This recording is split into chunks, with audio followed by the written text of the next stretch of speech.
Dans cette vidéo, on va corriger le sujet de géométrie dans l'espace, métropole juin 2015. Alors dans l'énoncé, on disait que dans un repère orthonormé OIJK, on peut représenter ce repère de la façon suivante. Ici on a le point O, ici on a I, J et K. Donc on disait que dans ce repère d'unité 1 cm, on considérait 4 points ABCD. Un point M se déplace sur la droite AB dans le sens de A vers B à la vitesse de 1 cm par seconde. N se déplace sur la droite CD dans le sens de C vers D à la vitesse de 1 cm par seconde. À t égale 0, le point M est en A, le point N est en C. Et on note MT et NT, les positions des points M et N au bout de t secondes. Alors, on vous donne les expressions des points MT et NT, du moins leurs coordonnées. Donc, il n'y a pas besoin de les calculer. Première question, on disait la droite AB est parallèle à l'un des axes OI, OJ ou OK. Lequel? Alors, pour le savoir, déjà, dans le repère OIJK, on constate que le point O a pour coordonnées 0, 0, 0. Le point I il a pour coordonnées 1, 0, 0. Le point J a pour coordonnées 0, 1, 0. Et le point K pour coordonnées 0, 0, 1. Donc on en déduit que le vecteur OI il a pour coordonnées donc 1, moins 0, 0, moins 0, 0, moins 0, 1, 0, 0. Le vecteur OJ c'est 0, 1, 0. Le vecteur OK c'est 0, 0, 1. Maintenant, on va calculer les coordonnées du vecteur AB. Alors, d'après l'énoncé, on a les coordonnées de A et de B. Et on trouve donc que le vecteur AB a pour coordonnées 2, 0, 0. On constate donc que le vecteur AB, il est collinéaire avec le vecteur OI. Donc, on peut écrire que AB, c'est 2 fois OI. Donc, AB et OI sont collinéaires. Et donc, pour répondre à la question, on peut dire que la droite AB, elle est parallèle à l'axe OI. Dans la question B, on disait que la droite CD se trouve dans un plan P qui est parallèle à l'un des plans OIJ, OIK et OJK. Alors, on demande de trouver lequel. Donc on va commencer par déterminer les coordonnées du vecteur CD. Donc à partir des coordonnées de C et de D, on trouve que le vecteur CD a pour coordonnées 0, 4, 3. Et donc on remarque que le vecteur CD peut s'exprimer à partir du vecteur OJ et du vecteur OK. Le vecteur CD, c'est 4 fois le vecteur OJ plus 3 fois le vecteur OK. Les vecteurs OJ et OK, ce sont des vecteurs directeurs du plan OJK.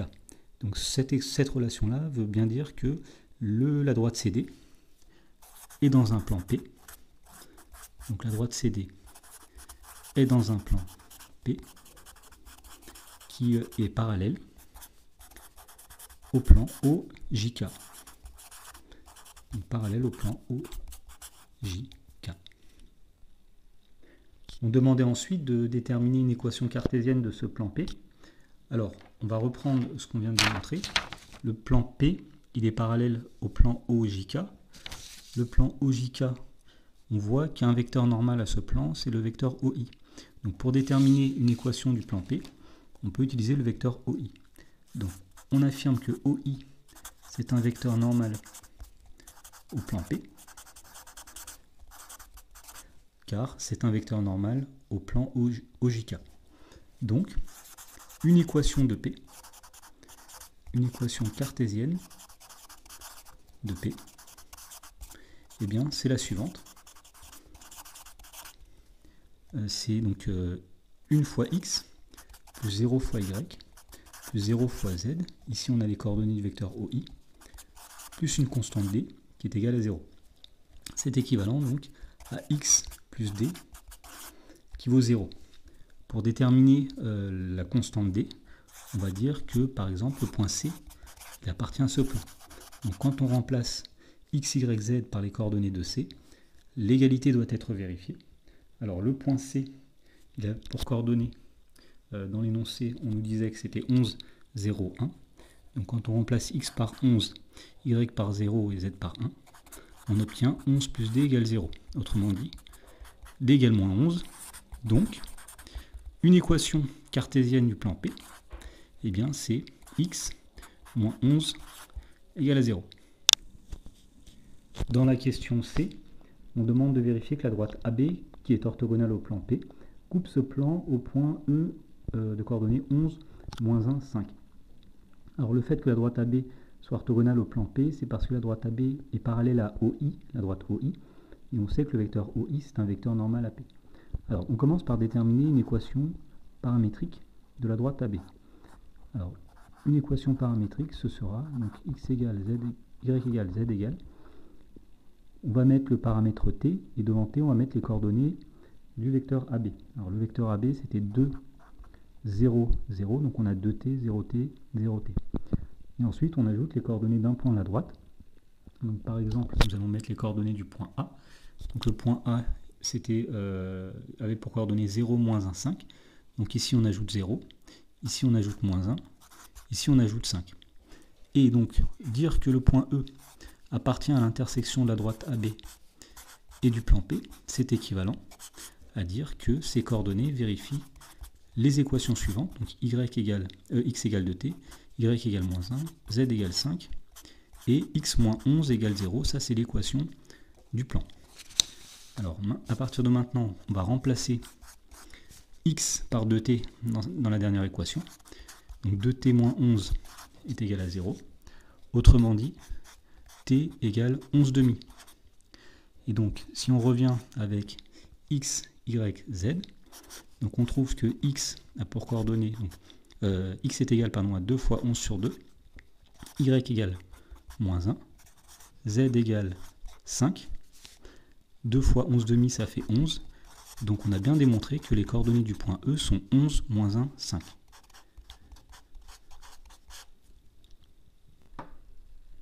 Dans la question D, on demandait est-ce que les droites AB et CD sont séquentes. Alors pour le savoir, on va résoudre un système d'équations. On va commencer par déterminer une équation paramétrique de la droite CD. Alors pour cela, on écrit x, y, z. Devant le paramètre, alors qu'on va appeler t', ce ne sera pas le même paramètre que pour la droite AB. Nous allons mettre les coordonnées du vecteur CD. Alors vecteur CD avait pour coordonnées 0, 4, 3. Et on ajoute à côté les coordonnées d'un point, donc par exemple le point C. Donc les coordonnées de C, c'est 11, 0 et 1. À partir de là, donc, on peut dire que l'équation paramétrique ici est équivalente à x égale 11, y égale 4t', z égale 3t' plus 1. Et donc, on cherche à quelles conditions un point M appartient à la fois à la droite AB et à la droite CD. Alors, c'est équivalent à... Donc, il faut que le point M appartienne à la fois à AB, donc ici, en abscisse, on va avoir 2t, et à la fois à la droite CD, donc en abscisse, on doit aussi avoir 11, etc. etc. Donc, si on reprend l'équation paramétrique de la droite AB, on avait donc 2t moins 1, 5. Celle de la droite CD, 11, 4t', 3t plus 1. Alors, c'est équivalent à... Donc ici, on obtient t égale 11 demi. Ici, on obtient t' égale moins 1 quart. Et ici, on obtient donc t est égal à 4 tiers. Donc visiblement, t ne peut pas être à la fois égal à 11 demi et 4 tiers. Donc comme ce système n'a pas de solution, on peut dire que les droites AB et CD ne sont pas séquentes.